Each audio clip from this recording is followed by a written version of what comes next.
Confined ஸ்பேஸில் hot work safety precautions என்னென்னலாம் பண்ணணும் அப்படின்றத நான் பார்க்க போகிறோம்.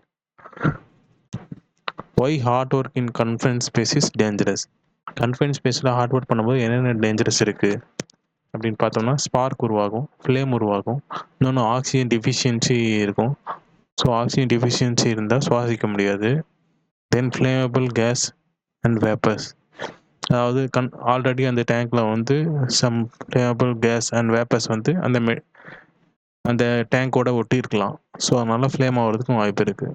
அதுக்கப்புறம் டாக்ஸிக் கேஸஸ், அந்த டேங்க்கில் வந்து டாக்ஸிக் கேஸ் வந்து ஸ்டோர் பண்ணியிருக்கலாம், அதுவும் ஒரு ஆபத்து. அதுக்கப்புறம் ஹை ஹீட், கன்ஃபைன்ட் ஸ்பேஸ் வந்து நம்ம உள்ளே இருக்கிறதுனால அந்த டேங்கோட ஹீட் வந்து டைரெக்டாக நம்மளை அஃபெக்ட் பண்ணும். ஸோ இது வந்து ஹை ஹீட் இருக்கும். அதுக்கப்புறம் பெர்மிட் ரிக்வயர்ட்.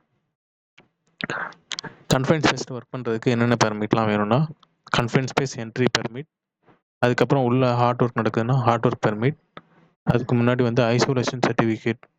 ஐசோலேஷன் சர்டிஃபிகேட்னா அந்த ப்ராசஸ் எக்யூப்மெண்ட்டுக்கு வர எல்லா பைப்லைன்ஸும் ஐசோலேஷன் பண்ணியிருக்காங்களா, அதாவது எல்லாத்தையும் டிஸ்கனெக்ட் பண்ணி வால்வெல்லாம் க்ளோஸ் பண்ணியிருக்காங்களா அதை செக் பண்ணுறதுக்கு. அதுக்கப்புறமா கேஸ் டெஸ்ட் ரெக்கார்ட். கேஸ் டெஸ்ட்ன்றது ஜஸ்ட்டு அதில் இருக்கிற H2S, CO, ஆக்சிஜன் லெவல் இதெல்லாம் செக் பண்ணக்கூடிய ஒரு மல்டி கேஸ் டிடெக்டரில் செக் பண்ணக்கூடிய ஒரு டெஸ்ட். ஸோ இது மூலயமா அதில் வந்து அசாடஸ் கேஸ் எதுவும் இல்லை அப்படிங்கிறது கன்ஃபார்ம் பண்ணிக்கலாம். அதுக்கப்புறமா ஐசோலேஷன் அண்ட் பர்ஜிங். இப்போ வந்து டேங்க்கை வந்து ஐசோலேஷன் முடிச்சதுக்கப்புறமா டேங்க்குக்கு வர வால்வ்ஸு, பைப்லைன்ஸ் இதெல்லாம் வந்து ரிமூவ் பண்ணிவிட்டு பிளைண்ட் பண்ணிடுவோம். இன்கமிங்கில் மெட்டீரியல் எதுவும் வர முடியாமல் பண்ணிடுவோம். வால்வெல்லாம் க்ளோஸ் பண்ணிடுவோம். நெக்ஸ்ட்டு பார்த்தோம்னா LOTO applied, lock out, tag out, எந்தெந்த வால்வெல்லாம் ஓப்பன் பண்ணக்கூடாது, அதுக்கப்புறம் ஏட்ரிக்கல் எக்யூப்மெண்ட்ஸ் எதாவது கனெக்டாக இருந்தால் அதெல்லாம் டிஸ்கனெக்ட் பண்ணி அந்த இடத்துல வந்து எல்லா இடத்துக்கும் லாக் பண்ணுவோம், டேக் போடுவோம். டேக் போட்டதுக்கப்புறமா அதை யாருமே ஓப்பன் பண்ணக்கூடாது. இதுக்கப்புறம் பாசிட்டிவ் ஐசோலேஷன்னா வால்வ் எல்லாம் க்ளோஸ் பண்ணுறது. பிளைண்ட் ஃப்ளாஞ்ச் இன்ஸ்டால் பண்ணி உள்ளே வரக்கூடிய இன்கமிங் லைனை தடுத்துருவோம். அதுக்கப்புறம் நைட்ரஜன் பர்ஜிங்னும் போது நைட்ரஜன் கேஸை வந்து அந்த ப்ராசஸ் எக்யூப்மெண்ட்டுக்குள்ளே அனுப்பி அதை வந்து ஒரு 3 to 4 ஹவர்ஸ்க்கு அதை ஸ்டோர் பண்ணும்போது அது வந்து இனர்ட் கேஸ். அப்போ அந்த டேங்க்குள்ளே ஒன்லி நைட்ரஜன் மட்டும்தான் இருக்கும். மற்ற ஹைட்ரோ கார்பன், டாக்ஸிக் கேஸஸ் எல்லாத்தையும் அது வந்து ரிமூவ் பண்ணிடும். அதுக்கப்புறமா டீப்ரெஷரைசேஷன். அதுக்கப்புறம் நைட்ரஜன் கேஸை வந்து வெளியில் எடுக்கணும். அதை வந்து டீப்ரெஷர் பண்ணி வெளியே எடுத்து அதை சேஃபாக ரீசைக்கிளிங் பண்ணுவாங்க.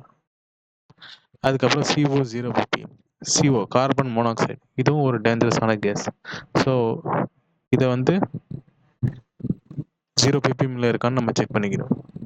அதுக்கப்புறம் கேஸ் டெஸ்டிங் வந்தீங்கன்னா first oxygen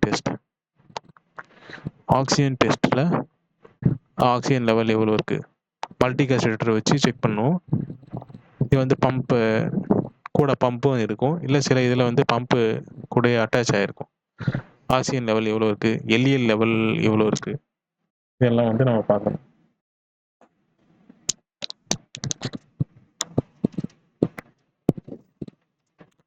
LEL level means lower exposure limit, அதாவது ஃப்ளேமபிள் வேப்பர்ஸ் ஏதாவது பர்சன்ட் ஆயிருக்கா, toxic gas test, H2S, CO இதெல்லாம். அதுக்கப்புறம் கண்டினியூஸ் மானிட்டரிங், உள்ள ஒர்க் நடக்கும்போது கண்டினியூஸாக அந்த மீட்டர் வந்து ரன்னிங்லேயே இருக்கணும். டெஸ்ட் எவ்ரி 30 மினிட்ஸ்க்கு ஒரு முறை அந்த கேஸ் டிடெக்டரை வந்து ஆஃப் பண்ணிவிட்டு இன்னொரு முறை ஆன் பண்ணி பார்க்கலாம் ப்ராப்பராக ஃபங்க்ஷன் ஆகுதா அப்படிங்கிட்டு. அதுக்கப்புறம் ஃபயர் ப்ரொடெக்ஷன், உள்ளே இருக்கக்கூடிய ஃப்ளேமபிள் மெட்டீரியல்ஸ் ஏதாவது இருந்ததுன்னா அது எல்லாத்தையுமே ரிமூவ் பண்ணிடணும். அதுக்கப்புறம் ஃபயர் எக்ஸ்டிங்ஷர் வந்து ரெடி கண்டிஷனில் இருக்கணும். ஃபயர் எக்ஸ்டிங்ஷரில் அந்த ஹெட்டில் இருக்கக்கூடிய அந்த ப்ரெஷர் கேஜ் க்ரீன் ஜோனில் இருக்கணும். அப்போ தான் வந்து கரெக்டாக இருக்குன்னு அர்த்தம். Fire watch standby, fire watcher வந்து ஒரு பர்சன் அவுட் சைடில் எப்பயுமே இருக்கணும். அதுக்கப்புறம் fire hydrant ready, fire hydrant பக்கத்தில் இருந்ததுன்னா அங்கேருந்து ஒரு ஓஸை கனெக்ட் பண்ணி அந்த பைப் லைனை கரெக்டாக வச்சுருக்கணும், ரெடியாக வச்சுருக்கணும். Entry safety.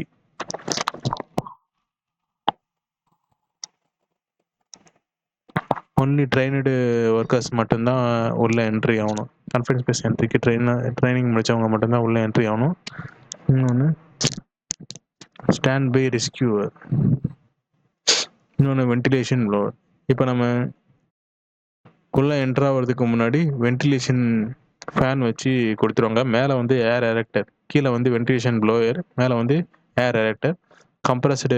கம்ப்ரஸர்லேருந்து கம்ப்ரஸ்டு ஏர் வந்து அந்த ப்ளோயரோட கனெக்ட் ஆகிருக்கும். இந்த ஏர் வந்து பாட்டம் வழியாக உள்ளே போய் டாப் வழியாக ஏர் எரெக்டர் வழியாக வெளியே போகும். அதுக்கப்புறம் உள்ளே வெல்டிங், ஹாட் கிரைண்டிங் இந்தமாதிரி ஒர்க் நடக்குதுன்னா அதுக்குள்ளே வந்து ELCP protection, earth leakage circuit பிரேக்கர்னு சொல்லுவாங்க. அதுக்கப்புறம் ப்ராப்பராக எர்த்திங் பண்ணியிருக்கணும் அவுட் சைடில். இன்னொன்று, எந்த வெல்டிங் எக்யூப்மெண்ட்டையும் உள்ளே கொண்டு போகக்கூடாது. அதாவது எல்லா கேஸ் கட்டிங் ஆகட்டும், வெல்டிங் ஆகட்டும், இனிமேட்ட இதெல்லாம் அடக்கும்போது ஒன்லி எல்லா எக்யூப்மெண்ட்டும் அவுட் சைடில் தான் இருக்கணும். ஒயர்ஸ் மட்டும்தான் உள்ளே போகணும். Then rescue plan. Scuba ready. Rescue tripods, life lines அதெல்லாம் கரெக்டாக இருக்கணும்.